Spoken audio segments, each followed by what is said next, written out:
you come to Chicago, Your Excellency, you'll feel that you have never left Egypt. We've copied this street down to the smallest detail. I look forward to visiting your World's Fair, Mr. Graydon. I only hope I shall not prove to be too unworthy an emissary of our ancient culture. Unworthy? We think you're wonderful, Your Excellency. You're so Egyptian. The other members of the committee are very anxious to thank you in person for all you've done for us. My humble efforts were little enough, Mr. Graydon. Their thanks should go to your fellow countryman, Mr. Cravat. Hasepena. Mr. Cravat should be somewhere here in the vicinity.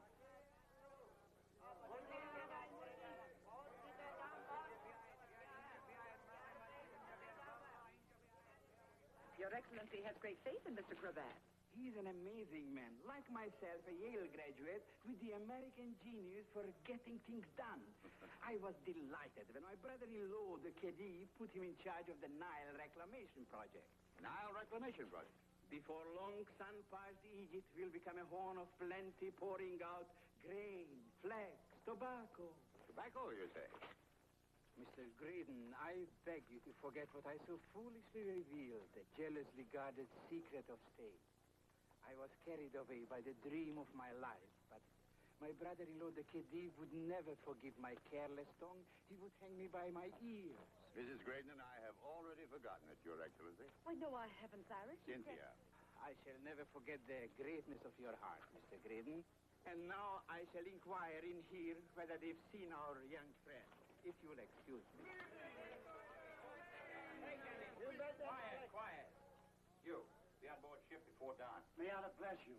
Please, Effendi Cravat, take me. All right, Mahadi, go home and get packed. Yes. Put down Mahadi the potter. Another potter, just what Chicago needs. Please, Effendi Cravat. My man is dead. I have no one. Put down Gazalia's name. She can handle a hell of our concession. Take me, Cravat. And Tabor, Michelle, Hassan the Weaver, and you there. What's the matter, can't you spell? It isn't that, Chief. You can't count. You reached your quota yesterday. I told you already had 200.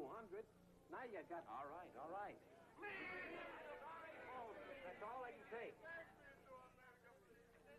Take me to America, Effendi Cravat. I have 6 good-for-nothing daughters and 22 good-for-less grandchildren. How old are your daughters? Hey, Max. Singapore, Shanghai, Calcutta. That's what I thought. Effendi, I'm what I Hey, Chief. Max, pick out your wallet and turn the rest over to the police. If there's anything I can't stand, it's a thief. How are you, sir? My boy. And Mrs. Graydon. Makes me homesick just to look at you. What a perfectly sweet thing to say. Well, how are things coming, Mr. Cravat? Couldn't be better, sir. By tomorrow morning, 200 of these people will be aboard the freighter. Well, you've done a remarkable job. Impossible, without the help of the Pasha. The most dedicated man I've ever known in my life. Eats, sleeps, and breathes the betterment of Egypt. Then the Cairo Street in Chicago should make him very happy and give 65 million Americans a better understanding of Egypt. And at the same time, increase the sale of your Egyptian pleasure cigarette. Quite possibly, Mr. Cravat. Quite possibly. Ah, so you found each other. Did you have any trouble, my friend? No more trouble than trying to move the pyramid. Shall I mention the fact that the Pasha Hamoud himself was going to America? With the finest accommodations the American embassy could arrange. We'll all be aboard the Asian Queen Tuesday morning. I've been thinking it over, Your Excellency. Your people aren't used to traveling. I think someone should go along in the freighter with them. Excellent idea. Let me see. Ibrahim Janif speaks a little English. With your permission, Excellency, I'd like to do it myself. After all, I asked them to go, and I think it only right that I go along with them. Just like a captain going down with a ship. Well, it won't be long till we all meet in Chicago. And I think that calls for a celebration. Ah, it's an excellent suggestion, Mr. Graydon. But, unfortunately, I have an appointment with my brother-in-law, the Khedive. May he live 1,000 years. Well, then we'll have to save our toast for the high seas. Well, I think we'd better be getting back to the hotel. My carriage will take you there.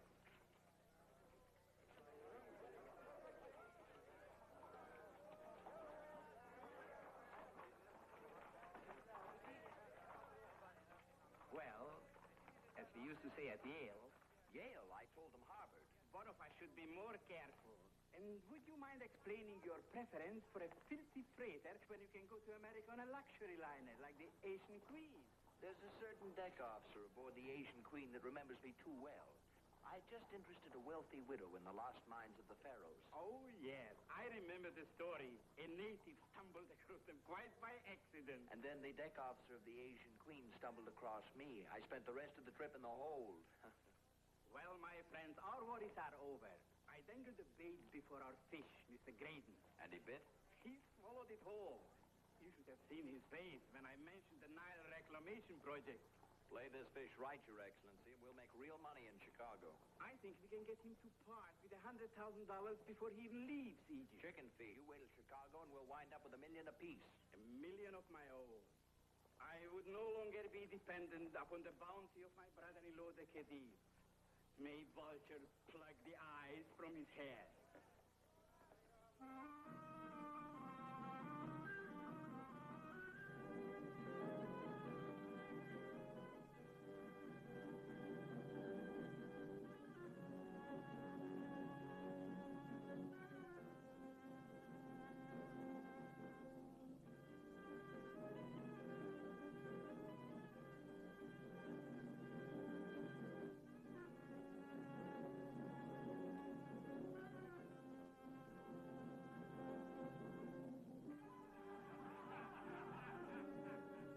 Just look at her. Every time I watch, she becomes more beautiful. See, Zora is not just a dance. You know, I'm beginning to think that this isn't just another one of your little transactions. When, my friend, I have a horror of unfinished business, and Izora comes under that heading, I wish to know her better. So do I. She hasn't been in town long enough. Long enough for me not to want to leave her here when I go away. What do you mean by that? Suddenly, I developed a great affection for the deck officer you were telling me about. Go on. Since you choose to sail on a freighter, there will be an empty stateroom on the Asian Queen. And Izora will occupy it in your stead. You must be out of your mind. Why? To be separated from such loveliness. What about being separated from $2 million? Well, my friend, Izora was right. You worry too much. Oh, so the two of you have figured on this all along. But don't tell Wayne about it until the very last moment, because he worries too much. Well, let me tell you something. Calm yourself, my friend. No angry words must pass between old friends who know too much about each other. Enjoy your drink. Feast your eyes.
Who is it?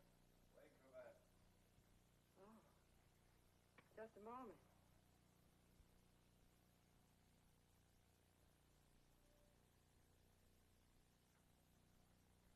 Come in.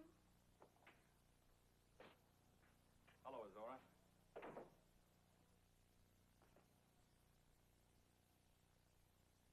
I think you and I better have a little talk. Is something wrong? Mm-hmm. Not His Excellency. No, he's fine. For a moment, I was frightened. I can imagine. What can I do for you, Mr. Cravat? Stay here in Cairo. Oh. And the Pasha told you about taking me to America. That and that I worry too much. Mr. Cravat, have you ever been stranded? All the time. Then you should understand what this means to me. I'm only part Egyptian. My father was a Hungarian musician. When I was only 6, we went with our troupe of entertainers all over Europe. Once to Australia. We were frequently very hungry. I understand. Do you? Do you really? Perfectly. You're a smart girl, Azora. You've got the Pasha on the string. He's confused. He'll do anything you ask him, including risking his reputation by taking you to America. I've always wanted to go to America. I know. Have you ever been stranded, Mr. Cravat? Well, why shouldn't I want to stop working in a place like this? What does it lead to? Nothing, except some other place just like it. I've seen enough of them. They're cheap and noisy, and pay hardly enough to keep body and soul together. Body and soul? Belonged to my mother. Say, she must have been quite a gal. Yes, there was a titled nobleman. A Viennese. Sure, then he went out and shot himself. Look, Azora, I happen to know the Pasha can't afford to give you things like this. You're probably down to your last diamond bracelet from him. But if you listen to me, I'll tell you how you can wind up with 10 just like it. I want a new life, not jewelry. You can have anything you want. Only don't go to America with the Pasha. But he won't leave without me. If he leaves with you, you'll lose $1 million. The Pasha's a very high-class individual. He's going to America to do business with a lot of very high-class, very respectable people who think of him as the savior of Egypt. Now, if you show your face and spoil that impression... You're appealing to my patriotism. The Egyptian part of me. I'm appealing to you with $100,000, providing the Pasha sails without you. And if he won't sail without me? Well, then ham it up a little. The way you did for me, when you were telling me how you'd been frequently very hungry. I'm sure you can ham it up $100,000 worth, can't you? $100,000. Where is it? Chicago. Oh. I give you my word, I'll bring it back to you personally. Then it's up to you, whether you want to be stranded with a Pasha or not.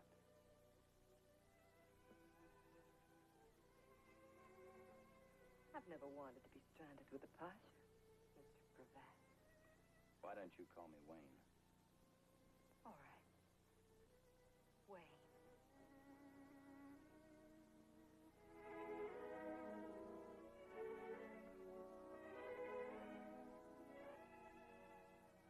I knew we'd see things eye to eye.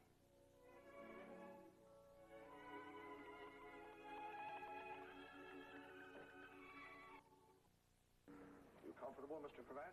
And contented. You slept well? Like a top. Some of your troop weren't so fortunate. A number of them spent a pretty uncomfortable night. First night on board ship. I'll get used to it. Could be anything else, sir. No, thanks. Chief, I got news for you. Bad news. The steward just told me. He did? Mm-hmm. It's not important. Chief, I think you're all wrong. Max, the trouble with you is you worry too much. Believe me, it'll be all straightened out by tomorrow. You mean you expected it? Certainly. Common sense would tell you to be seasick, homesick, worried. Oh, no, Chief. Our minds ain't even close to meeting. And when they do, seasick, homesick, and worried won't be nothing. What are you talking about? Not what? Who? Who? Her. Why, you no good double-crossing little... I was afraid you'd feel that way. What are you doing here? A girl can only do her best, Mr. Cravat. The Pasha flatly refused to leave without me. If I ever wanted to hit a woman... But I did everything you told me to. I cried big tears. I explained how much it meant to Egypt that I stay there. I'll bet you did.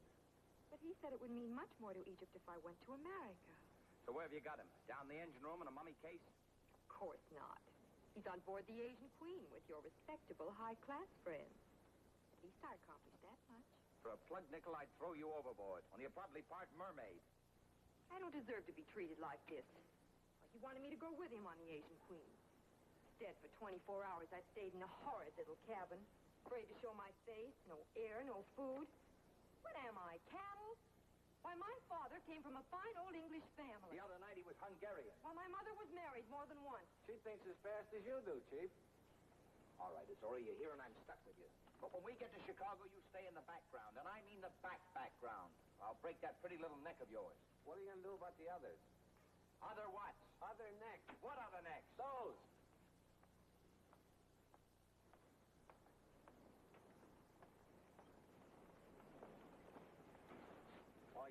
good double-crossing little...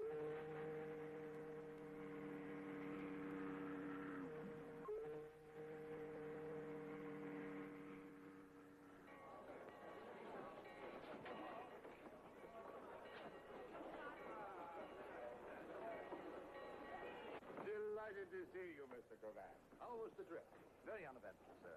I had the train flag down at the fairground. By now, most of the natives should be installed in the exhibit. Fine. I see you still don't allow the grass to grow under your feet. Not if I can help it. Dear Mr. Cravat. Mrs. Creighton, I can only wish that I'd known you all of your life. Then I can honestly say that you'd never look lovely. Thank you. My daughter, Sylvia, Wayne Cravat. How do you do? Mother's told me a great deal about you, Mr. Cravat, but you sounded absolutely impossible. Burning sands, mysterious young American, background of intrigue. Sylvia went to college. Oh, that's why they've kept you such a deep, dark secret. Mr. Dawn, my daughter's fiancé. Of course, one of the directors of the fair. In charge of bunting and illumination. I understand we have a great deal to thank you for. That is you and the Pasha. Very kind, sir. Thank you. How is the Pasha? Oh, I'm sorry to greet you with disappointing news, but the Pasha didn't sail. He didn't sail. No, he was aboard ship when they arrived. When who arrived? The 3 emissaries from his brother-in-law, the Khedive. It must have been an emergency. They seemed very anxious that the Pasha remain in Egypt. You mean His Excellency is not coming to Chicago? Well, at least, not for the present. Oh, he gave me a letter for you. Oh, thank you, Mr. Graydon. I'm sure that... Bring your cameras and follow me. Oh, the gentleman of the press. I think perhaps I'd better explain... Well, it seems the press is more interested in the Pasha's cousin. Cousin? My paper received a long telegram about your arrival from your consulate in New York. How nice. Is it true that you're a direct descendant of Cleopatra? Oh, quite true. On our mother's side. How does it feel to be the Queen of Egypt? Oh, not queen, princess. Zora. Oh, Mr. Cravat. Gentlemen, a close friend and trusted advisor, Mr. Wayne Cravat. That's all for now, boys. The princess is tired. Perhaps later at our hotel? Background, huh? What's this princess stuff? Oh, I forgot to tell you on the boat. It just so happens that my father... Oh, not again. What did you do to the Pasha? Your Highness. Oh, Mr. Graydon. Oh, then you mean our cousin is not here? That we are alone? Unfortunately, Your Highness, His Excellency has been detained on matters of state. How unfortunate. He would have loved Chicago. However, Chicago is proud to have so charming a substitute. How gallant. Princess Zora, may I present the Pasha's very dear friends, Mr. and Mrs. Graydon? How do you Miss do? Graydon and Mr. Doe. Your Highness. Oh, please. We do not like to call attention. In America, we are American. And in Rome, you'd be a Roman. In Alaska, you'd be a salmon. Well, you're a fake and a fraud. I didn't know it showed. Do you know what the Pasha says in this letter? Have some candy. My dear friend Wayne, Max, will you please get rid of these girls? Sure, Chief. Come on, girls, out. Everybody out. Come on in here. Come on, Max.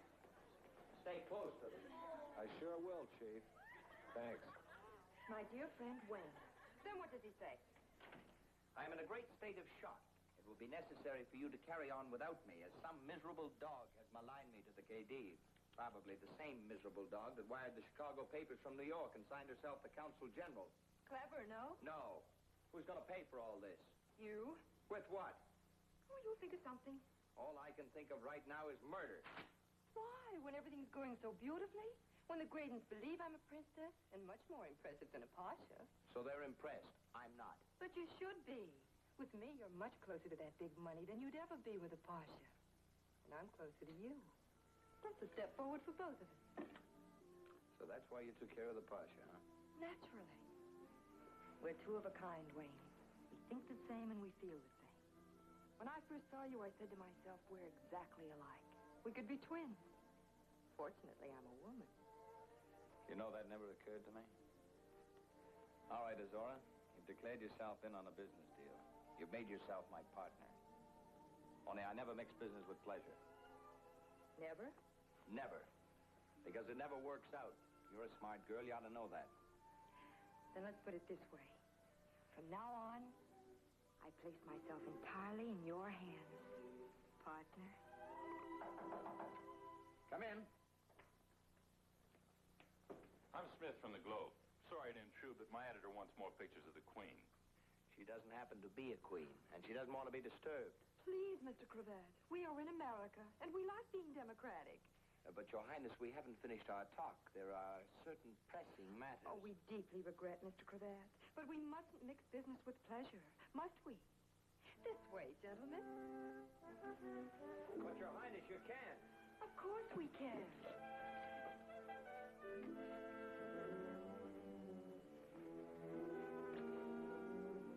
Will this do? It certainly will.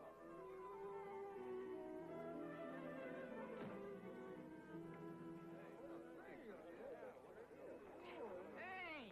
Public library, 3 blocks down. Extra! Read all about it. Extra! Egyptian princess revealed in Chicago. Read all about it. Extra, extra! How many have you got, son? Plenty. How many do you want? I'll take all of them. Yes, sir! Ptolemy the First was succeeded by Ptolemy the Second.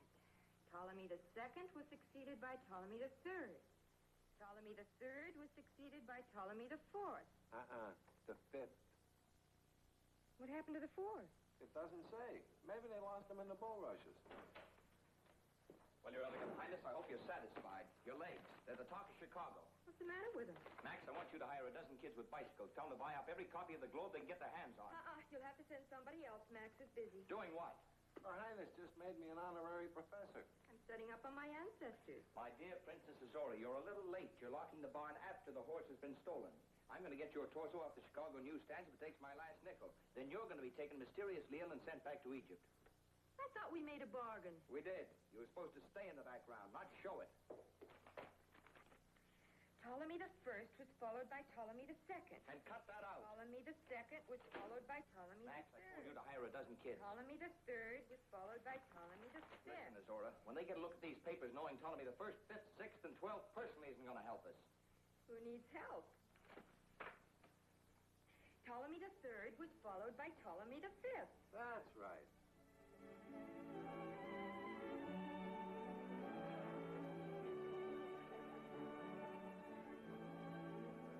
There you are, Mrs. Sandan. Vincent, Oh, excuse me. I can't tell you how impressed everyone is with Mr. Cravat. And this is entirely out of his line. Essentially, Mr. Cravat is a rancher. In Egypt? Of course. He owns the largest sand ranch in the country. Sand ranch? Where do you think the beach at Coney Island came from? He's loaded with sand. Excuse me. Unfortunately for Ptolemy the Fourth, we lost him in the bulrushes. Your Highness, wasn't he on the throne until he was 6? Yes. He had just turned 7 when we lost him. Oh, it was a great tragedy to my country. The women of Egypt wore nothing but black for 200 years. Because of one man? Rubbish. Mrs. Doane, one man often has quite an effect on many women, even here in America. By controlling the Nile at the height of the rainy season and conserving the water for later on. Exactly, Miss Graydon. The use of spillways. There's a great deal to be said for the higher education of women, Mr. Graydon. This young lady has a mind of her own. When Sylvia gets interested in something, she doesn't stop until she's mastered it completely. Is that a fact, Miss Graydon? Am I under oath, Mr. Cravat? Fiddlesticks. If your civilization is older than ours, Your Highness, then your women should have been liberated a long time ago. A pretty girl like you with a veil over her face. Tradition means a great deal to us, Mrs. Doane. Stuff and nonsense. I don't know, Mother. I think it's a good idea. Women wearing veils? It adds mystery, allure, makes you think of harems. Harems. A perfect example of feminine slavery. The subjugation of women. But if the women don't mind, Mother. Then it's time they did. High time, Mrs. Doane. If you'll forgive us, we just happen to remember an important matter of state. If you'll excuse me, Her Highness seems concerned about something. Anything wrong? No, I'm doing fine. You look like you might be getting into trouble. Just the opposite. I'm even getting the daughter interested. So I noticed. She has a lot of influence with the old man. Practically runs the whole family. Maybe she wants you in the family so she can run you, too. Not a chance. She and Oliver belong to each other. You're sure about that? Positive. But the more time I can spend with Sylvia, the better it is for our project. So do what you can to keep Mrs. Doane's little boy occupied. You know, Wayne, that's not a bad idea. Mr. Cravat, I just want to tell you how much we enjoy your sand at Coney Island. And Mr. Graydon, have you, Princess? It's been delightful, Mrs. Graydon. I trust we shall all meet this evening at the official opening of the streets of Cairo, Mrs. Van Zandt. I wouldn't miss it for the world. Egypt is very grateful. Your Highness? Your Highness, Yes. I realize that a social event is not the place to discuss business. But Mr. Cravat seems to think that your government might be opposed to certain tokens of American friendship American friendship? toward the reclamation of the Nile Valley. Now, if it's a question of funds... Sometimes, Mr. Graydon, life itself seems to be nothing but a question of funds. Some people will do anything for money. Excuse me, Mr. Graydon. Her Highness has had an exhausting afternoon. If she's to be fresh for this evening... We assure you we shall be very fresh. Then shall we carry on, Your Highness? You must explain to me what it means in America to carry on.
Here we are at the streets of Cairo.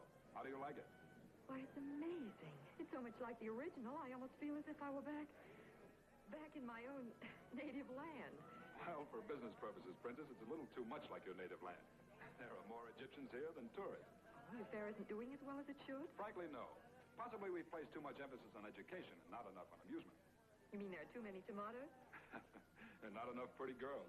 You were very enthusiastic at the different exhibits. Oh, I was being typically American, Your Highness. I was showing off. I wanted to impress you. Oh, you are impressing me, Mr. Doan.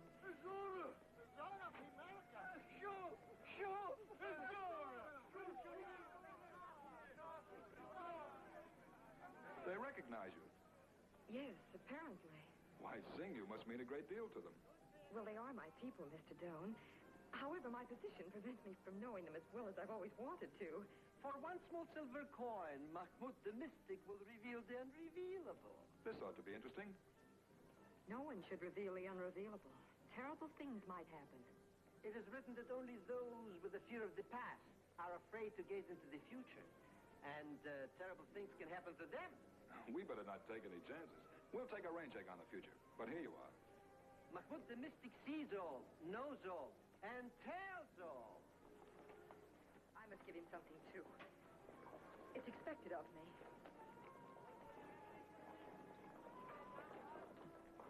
Chief will hear about this. Chief! Thief! I guess being a princess isn't as simple as people think. Sometimes it's almost impossible.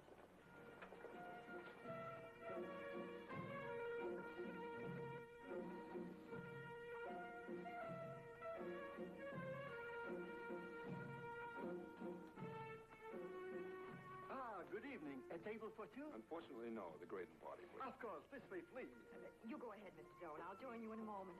My hair. Of course. Well, that isn't Her Highness. Her former highness. Pencil and paper, Max. You mean you're going to abdicate? I wouldn't be a bit surprised. Does the chief know about this? He will as soon as you get this note to him. Don't waste any time. This dark tobacco is Virginia burley. This is aromatic Egyptian, the leaf which makes our cigarettes distinctive. You don't have to sell me, Mr. Graydon. I've been smoking them for years. Well, frankly, Mr. Cravat, unless it becomes easier to procure imported tobacco, none of us will be smoking them much longer. Of course, when Egypt goes ahead with... Her Highness. Forgive us for keeping you waiting, but we found your fair so fascinating. I can understand that, Your Highness. We've all been coming to the fair since the day it opened. Tonight, it suddenly came alive for me. How nice for you. We hope there's no change in plan that would require the sudden recall to Egypt of ourselves and our official escort. But that's impossible, Mr. Cravat. You just got here. You're desperately needed. It's highly possible the princess knows of some official business that I do not. Do you, Your Highness? In matters of state, we're not permitted to reveal the unrevealable. Mr. Cravat, an important message sent down from the hotel. Thank you. Excuse me, please. Your Highness, you're not serious about leaving us. This may be absolutely imperative. Because you're into a new deal where you don't have to cut anybody else in. The Nile reclamation is off the agenda in Cairo. But Sylvia Graydon's on the agenda, isn't she? And Wayne Cravat's home free. All that spoiled brat has to say is, Papa, buy him for me. And Papa buys her little Wayne, who won't have to lift a finger to trim any more suckers for the rest of his diamond-studded life. Where'd you learn that kind of lingo, Your Highness? You sound like your father comes from a fine old sing-sing family. When I'm finished talking, Mr. You are Cravat... finished talking. Now you listen and learn. Learn that lesson number one in our business is don't lose your nerve. Mahmoud, a two-bit blackmailer that I can handle like that threw you into a panic.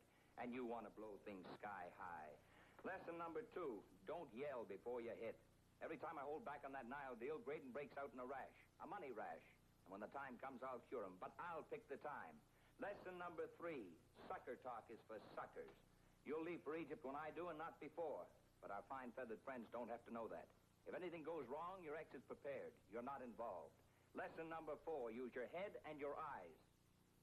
And you'd realize that I'd never look twice at any other woman except on business. Now class is dismissed.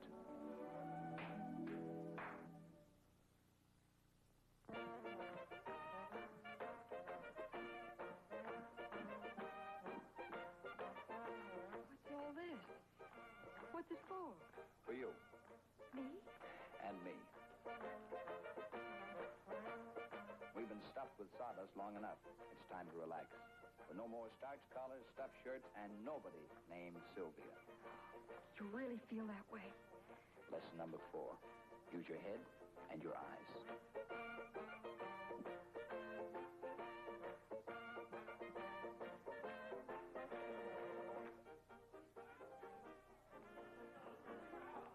Wayne? Uh-huh. Whatever reasons you had for staging this little celebration tonight, I'm glad and grateful. I told you my reasons. You know, I was frightened tonight at the fest, and I don't frighten easily. When I saw Mahmoud, I thought to myself, Wayne and I have carried this thing too far. We've gone in over our heads. I was worried about your head most of all. And now? Now I feel more like myself again. You should. Wine, music, dancing girls. All the privileges that go with being Queen of Sheba. Not all of them. Still something missing? I'm ready for lesson number 5.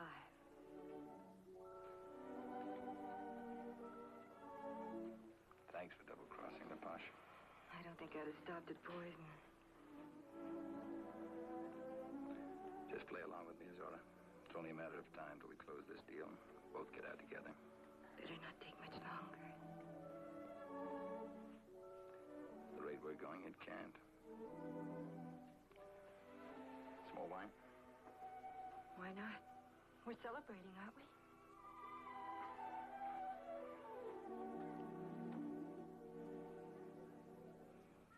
Work fine, huh? Yeah, great. You're in a class all by yourself, Chief. That's right, Max. I'm in a class all by myself.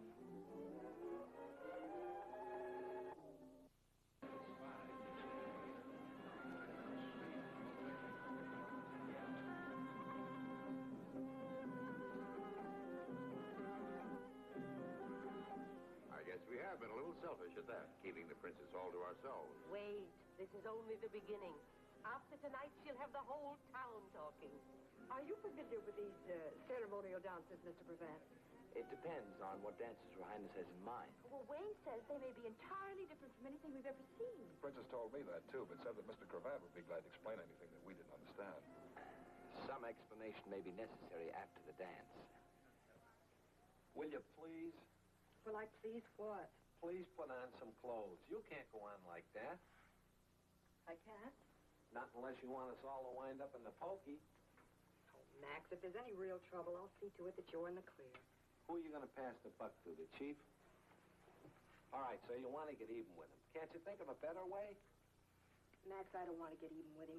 I just have to wake him up before it's too late. Wayne has sold these people a bill of goods, but he bought a piece of it himself.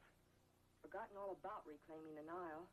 He's even starting to believe he's an honest businessman. He can move in with people like the Gradens and stay there for keeps. Got a taste of how they live, and he'd like to make a meal of it. What's wrong with that? He's been hungry a long time. It won't work, that's what's wrong. Either he's on the level or he's not. He's got to decide now what he wants before he gets in any deeper. Even Wayne Cravat can't play this game both ways from the middle. Why stack the cards against him? If you go into your dance, you'll bust things wide open. If you're a fake, he's a fake. He brought you here, didn't he? We know that, Max, but they don't. And they'll never know it as long as I tell them he didn't bring me here. Don't you understand?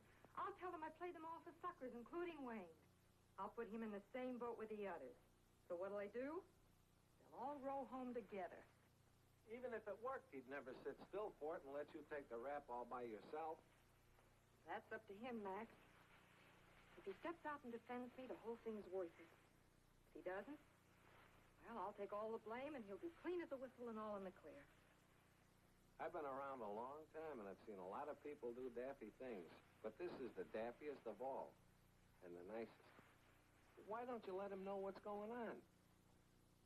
Because I love the guy, and he might talk me out of it.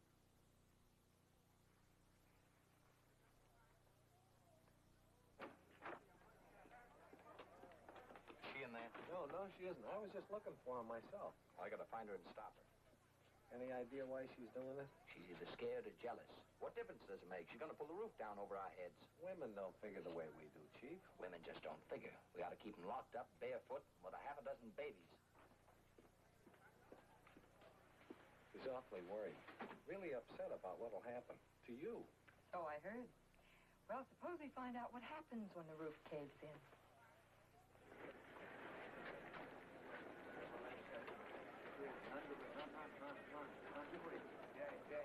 Effendi Cravat finds it too warm inside. Mahmoud the Mystic understands. Will you beat it? I got enough trouble without you. It is written in smoke that the roof is about to cave in. Ladies and gentlemen, the officials of the Chicago World's Fair are honored to bring to you a program of authentic Egyptian ceremonial dances to be performed by Her Royal Highness the Princess Zora and the ladies of her court. First, the princess will bring you a ceremonial dance believed to be as old as the pyramids themselves. It is called Queen Huchichiki's Hymn to the Dead. This is for dead people. Who cares about Queen Hoochie Coochie? Sit down. We've been everywhere else.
the dead. What a beautiful way to die.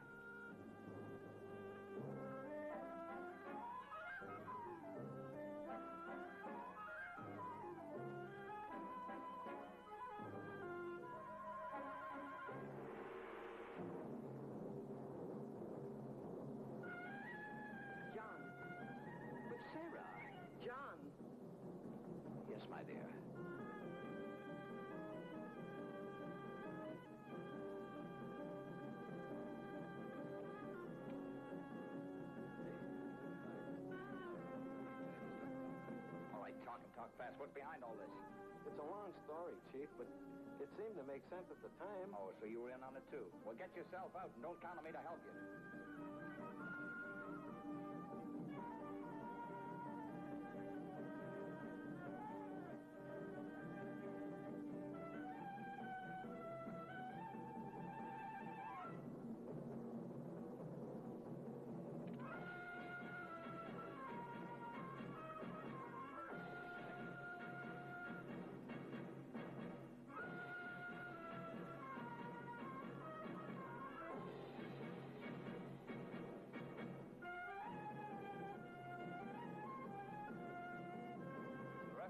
Gotta see this.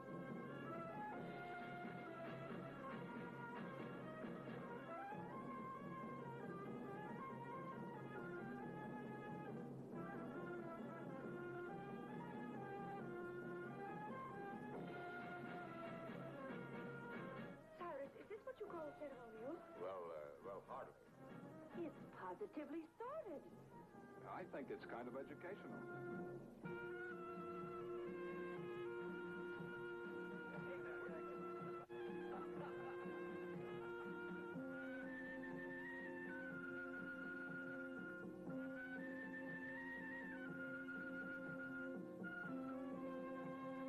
Oh, he did he? Did you ask the lady for her address? Sure. She gave it to me, too. Maybe this will make you forget it.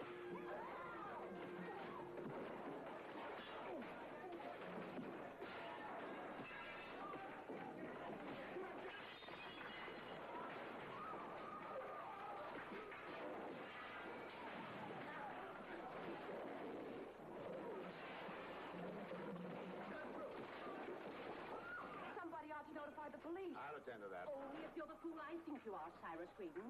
For every woman who leaves this place tonight, 10 men will be back tomorrow. Your fare's on the map now, larger than life. And who do you think put it there?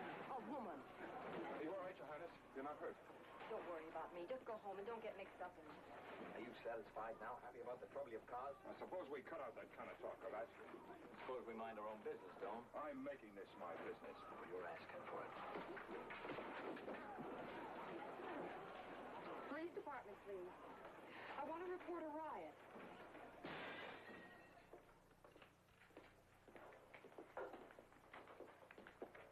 This gentleman bailed you out. Hurry up and get some clothes on. There's a train leaving for New York in 40 minutes. Oh, thank you, Wayne. I didn't know if you'd come through or not. Now you know. Believe me, you won't regret it. As soon as we get on that train... We're not going on the train. You are. Oh, so that's the way it is. That's the way it has to be. At least for now. Just go along with me. Where have I heard that before? It's only a question of time before we close this deal and clear out together. What have you got in there, a rock? Maybe. But in here I've got a brain. If they can't find you, they can't ask any questions. All right, Wayne. You win.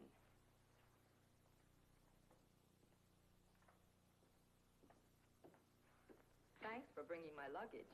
You think of everything. Sometimes I wish I didn't. There you are, you poor child. What have they done to you? Don't worry, Your Highness. We'll take care of that. Wait a minute.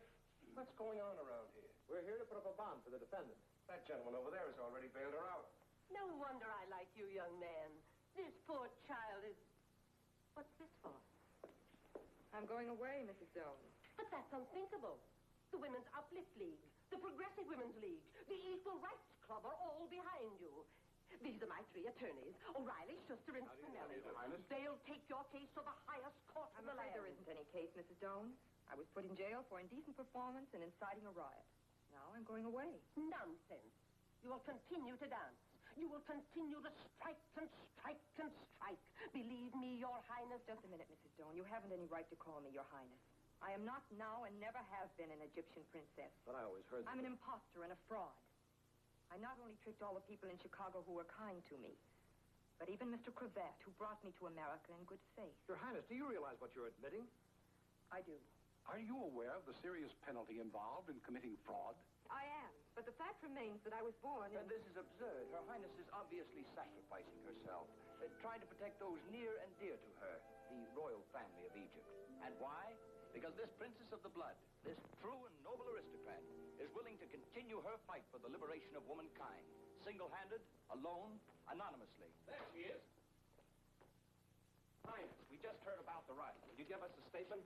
Certainly. Just print that I was born in... Gentlemen, here is your statement. Starting tonight, the Princess Azora, in the name of the free women of the world, will continue her dance of defiance at the Cafe Fez. If the lady does any more of that hoochie-cooch dance, she'll wind up behind bars again. That's exactly what we want. And we'll keep it up night after night, jail after jail, court after court, until we come face to face with justice. Highness, I have an idea. Don't you worry about a thing. You're a way out. You always have. This time there's no way out. Whatever happens, we're sunk. If Azora dances tonight, they raid the cafe again.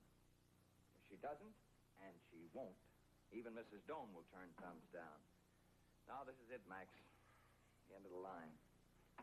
You better pour yourself one of those and catch the first train out of town. You can read about it in the papers. You ought to know me better than that, Chief. Sucker. Oh, no more reporters. Tell them I've gone to the cafe. They got a better story there. Ah, Maxwell. Good evening, my boy. Hello, Mr. Graydon. That's all, Max. Thanks. I thought we should drive over the fair together, sort of share the applause. Share the what? Surely you've heard. Since 3 o'clock this afternoon, the Cafe Fez has been sold out. Not only for tonight, but for the next 2 weeks. The fair is back in business. And it's all due to the beautiful and well-curved Princess Azora. Promise me you'll keep that in mind, Mr. Graydon. My boy, I shall never forget it. And neither will you or Her Highness. We 3 are on the threshold of destiny. That's what I'm afraid of. Big business was never built on fear. I built my tobacco empire by keeping a finger on the pulse of the public. And before long, the pulse of the entire nation will be throbbing to Azora's dance. I wouldn't count on that. I guarantee it. Tonight, she's the talk of Chicago.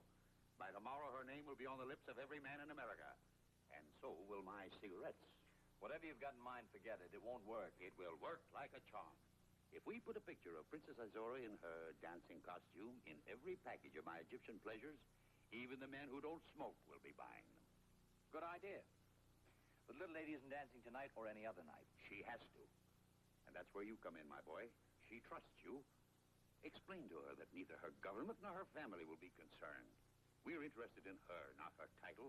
We have our own little Egypt right here in Chicago. And what they don't know in Cairo will Wait not... a minute. Our own little Egypt. Little Egypt. Of course, we call her Little Egypt. Little Egypt brings you Egyptian pleasures. I knew you'd see it my way. Now, you will talk to her, try to convince her? Oh, sure, I'll try, but it won't be easy. Well, suppose you let this do some of the talking for you. Surely she's interested in your future, and this check should prove that I am too. $100,000. It's in the nature of an advance, since you'll soon be holding stock in our company, son. You don't need to go any further. Pop.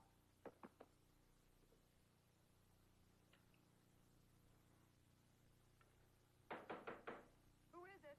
The, bellboy, Your Highness. Come in. I'll be finished packing in a minute. Well, I'm just in time. Oh, I should have known. Walking out on me, huh? Sneaking out like a... Like a thief in the night? Don't leave out the part about my leaving you here alone to face the music single-handed. I don't blame you, Zora. Now comes the understanding act. Mr. Cravat, you bore me. Figured out where you're going? What's it to you? Or with what? You haven't got a dime to your name. I've been stranded before. And let me tell you something. I've been unstranded just as easily. Great Wayne Cravat. So smooth you could skate on him. The world's greatest confidence merchant. Only nobody ever sees a nickel. Finished?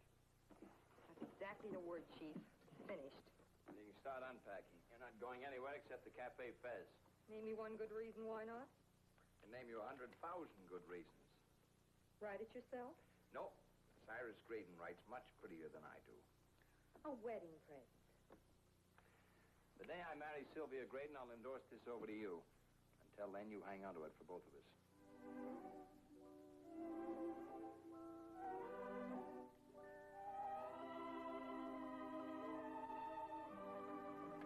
Wait a minute. Things are moving too fast. They're going to move much faster. That's just Graydon's down payment. For what? for your continued appearance at the Cafe Fez. It seems you're about to become the pulse beat of America, with your picture in every package of Graydon cigarettes. No more cheap, noisy dives. No more pashes. Starting tonight, you write your own ticket. And whether we like it or not, it seems as though we've gone straight. We're both in the tobacco business. Sylvia'd never let you get away with it. You're holding on to the check. But what about Mrs. Doane and her crusade? Graydon's taking care of that. He gave me his word. Positively, no police. It's full speed ahead for Little Egypt. For who? That's you. You start a new life, you get a new name. You may be Little Egypt now, but you're gonna be bigger than the Chicago fire. John. I told you to stay home. That's why I'm here. I can't believe it. 2 hours ago, we were headed for a freight car. Now we're on the gravy train. And here comes our engineer. It's even bigger than I hoped for. Reservations pouring in. Newspapers pleading for stories. Why, the public is making us out a blank check, and all we have to do is fill in the amount.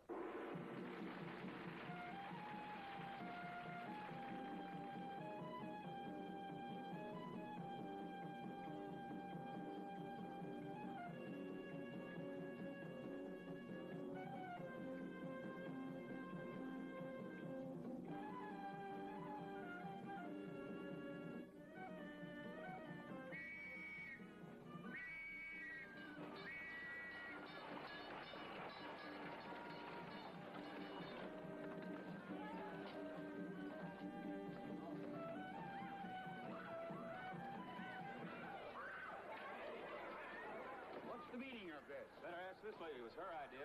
Elizabeth, you promised me. Never underestimate the power of a woman. Wait!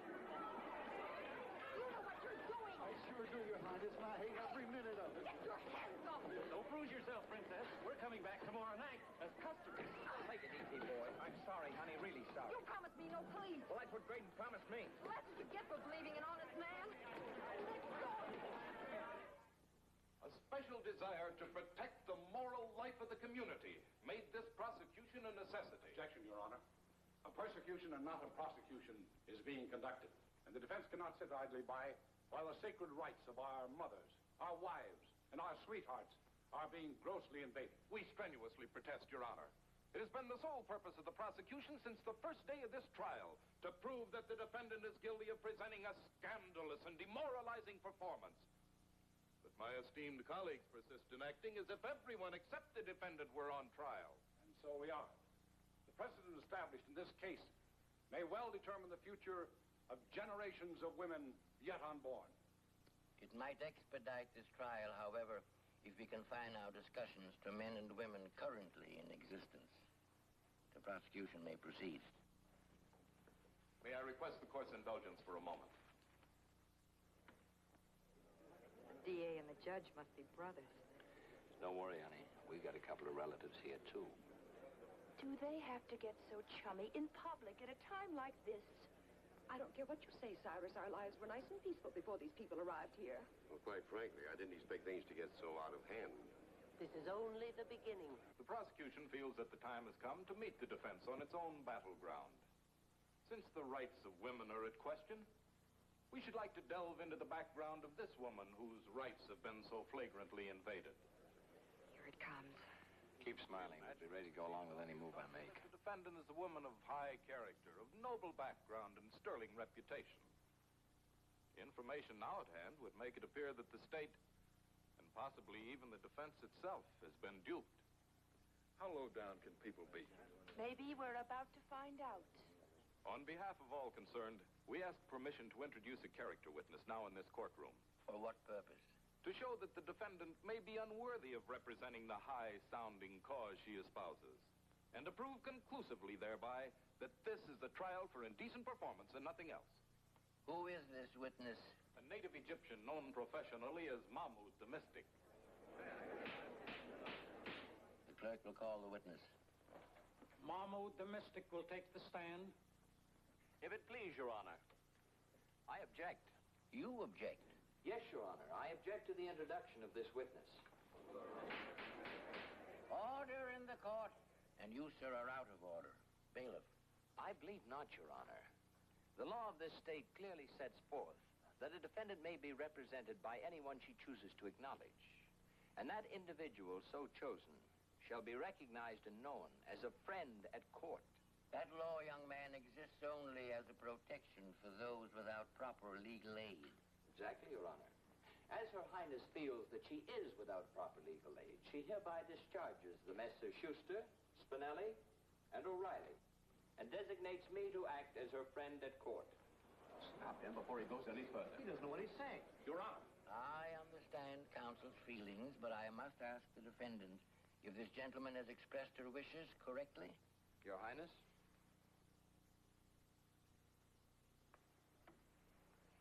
It is our wish that Wayne Cravat shall be recognized as our friend at court. I've got a feeling she's going to need a friend. We all will before this dreadful trial is over. Under the circumstances, we gladly withdraw from this case, and it permits me to make one final statement. A woman's place is in the home. Whether she's a princess Or not.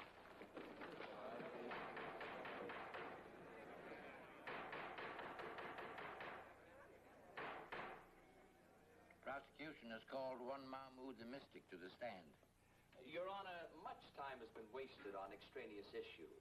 No mystic powers are needed to foresee the future of American women, nor are any mystics needed to verify the defendant's royal status.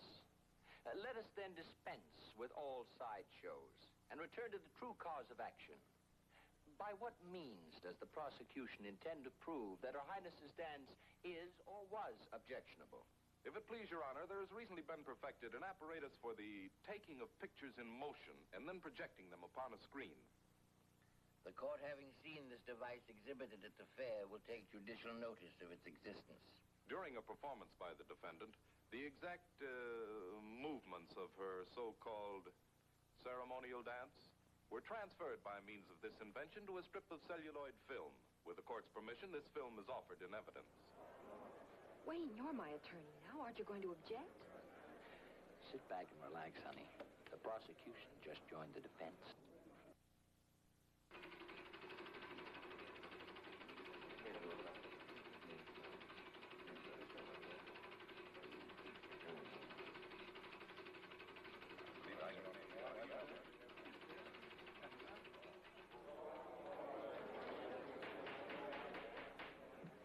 What the court has just witnessed establishes beyond the shadow of a doubt that the accused is guilty of presenting an indecent, scandalous performance, obviously detrimental to the public health and morals. May I point out, Your Honor, that the words scandalous, indecent, and detrimental constitute an opinion. Therefore, the defense requests permission to introduce expert testimony on the subject. Of morals? Of art, Your Honor. On which subject no one is more fitted to testify than Professor Stanislaus Rapotkin of Antioch College. That's you. And, Professor, you can get 10 years for perjury, so make every lie a good one.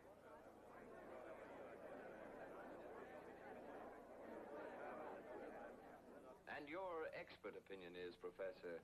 Well, as a professor of Egyptology at Antioch College, I can truthfully say that I was forcibly struck by the terpsichorean efforts of Her Highness the Princess Isora. Please go on, Professor.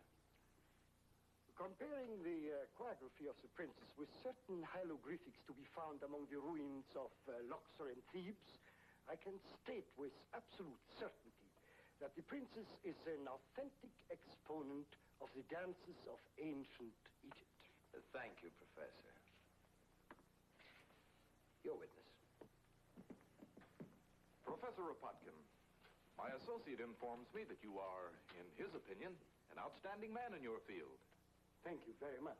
My associate further informs me that your chair at Antioch College is an extremely popular one.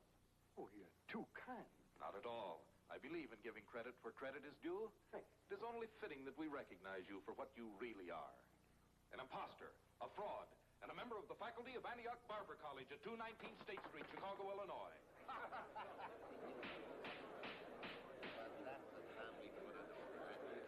I'm sorry, honey. Sometimes you win, sometimes you lose. It's who you lose with that counts. Order in the court. The professor may step down. Bailiff. The court court has just heard the testimony of one illustrious witness for the defense. Now I should like to call to the stand our equally illustrious friend at court, Mr. Wayne Cravat. Mr. Wayne Cravat will take the stand. I hate to hear what's coming now. Do we have to? I've heard more than enough already. I must say that man didn't look like a barber. Now then, Mr. Cravat, you are here in America as a representative of the Egyptian authorities, are you not? An unofficial representative. But even in this unofficial capacity, you were fully acquainted with the background of the defendant. Let us say that I had admired the princess from a distance. Naturally, the primary purpose of your trip to Chicago was to cement the friendship between Egypt and this country. Naturally. Then, Mr. Cravat, how do you explain that Cairo flatly denies that you or the defendant...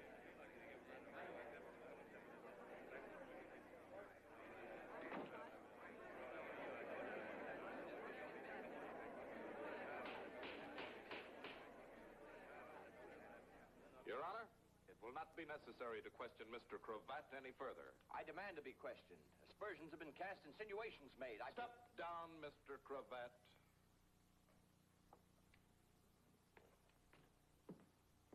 Your Honor, in order that this trial may be brought to a speedy conclusion, I should like to call to the stand my final and key witness, His Highness the Pasha Hamoud Ibn Amin.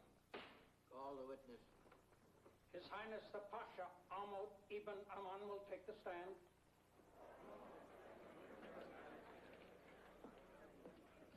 This does it. There's still one chance in 100,000. Graydon's check. You solemnly swear to tell the truth, the whole truth, nothing but the truth, so help you God. With pleasure. This puts us right back where we started. Is that bad? For the record, you're a brother-in-law of the Khedive, Your Excellency. For the record, I am. And you know the defendant. An unusually beguiling young lady. Now then, will Your Excellency please tell the court why you came here from Egypt? With pleasure. I learned that this young lady was on trial, and why. I was most anxious for everyone to know her as I do. I was equally anxious that Mr. Cravat's position be made crystal clear. Get ready. I'm ready. So anxious, in fact, that I borrowed a battleship to come here. You borrowed a battleship? A small one, in the interest of justice. Of course. Now then, Your Excellency, this beguiling young lady claims to be a relative of yours. Please tell the court if this is true. This young woman... Oh! Your Honor, I move for a recess. Well, I hope she says the right thing when she comes to. No matter what she says, she's already set women back 2 generations. That was beautiful, baby. Sylvia, he kissed her, and he's engaged to you. He was engaged. Yes, so you can talk to me alone, but it won't help. I must tell them that my trusted friend Wayne Cravat is a swindler. Wait a minute. You're not serious. Concerning money, I'm always serious. You see, several weeks ago, Mr. Graydon cabled me that his friends wish to invest in the Nile reclamation project. Of course they did. But on several occasions, you refused their offers. I didn't want to appear too anxious. You'll have to do better than that. If you won't tell him the truth, Wayne, then I will. Do you know why he refused that money? Because once in everyone's lifetime, there comes a chance to do one great, magnificent thing. A reason for living. A chance to reach for the stars. Think what the Nile Reclamation Project could really mean to Egypt and to you. Why, you could go down in history as the savior of your country. The savior of my country. Certainly. Where now the burning desert sands lie deserted. Flowers would bloom. Crops would flourish. Your name would be sung from every minaret and mosque in Cairo. No, you want to throw it all aside. For what? For money. Well, if that's what you want here, Graydon's check for $100,000. If we'd wanted to cheat you, why didn't we cash it? Forgive me, my friends. I'm touched. Truly touched. Just how much I shall show you from the witness stand.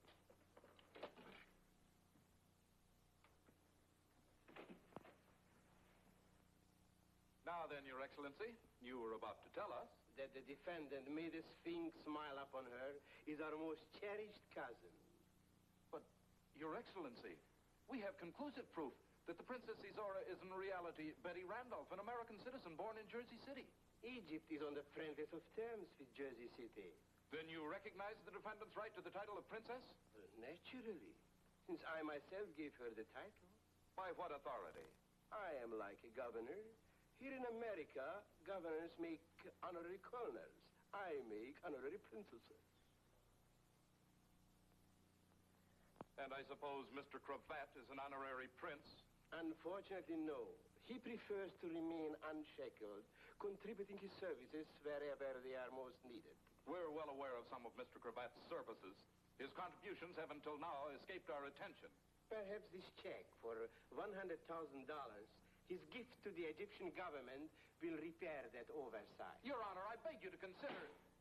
For 10 days, this court has done nothing but consider, and now finds itself at the end of its patience. But the issue is being confused. The issue may be confused, but this court is not. Now and throughout this trial, it has been well aware of just what was going on, but finds itself with only one safe course of action. So, before anyone can introduce another witness, I declare this I'm afraid the court is being hasty.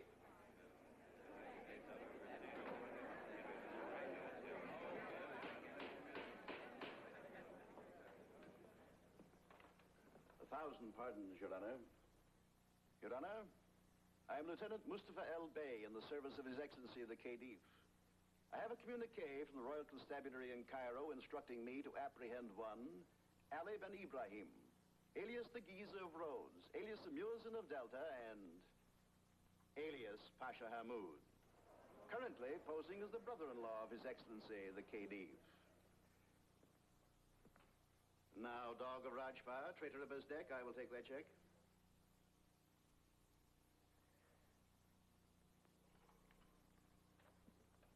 Mr. Cravat, I shall forward this token of goodwill to the Khedive, who will personally reward you with his royal blessing. That will be nice. Shall we go? In a moment. To all of you, my most humble apologies for imposing on your indulgence and gullibility. So until the Sphinx rises up and smiles, may misfortune pursue you and overtake you.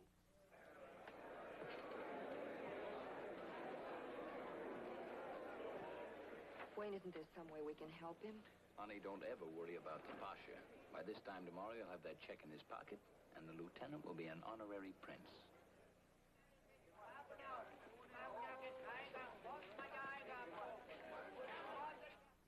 And now it's my pleasure and privilege to introduce the little lady who in 6 short months has become the sweetheart of 30 million Americans. That's a lot of competition. Not for you, honey. And here she is, ladies and gentlemen, Little Egypt.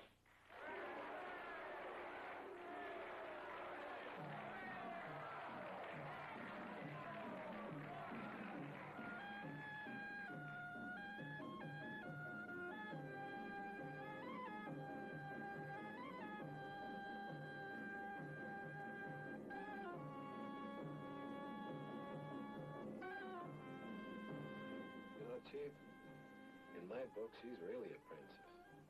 They've forgotten she was a princess, Max. But they'll remember Little Egypt for a long, long time.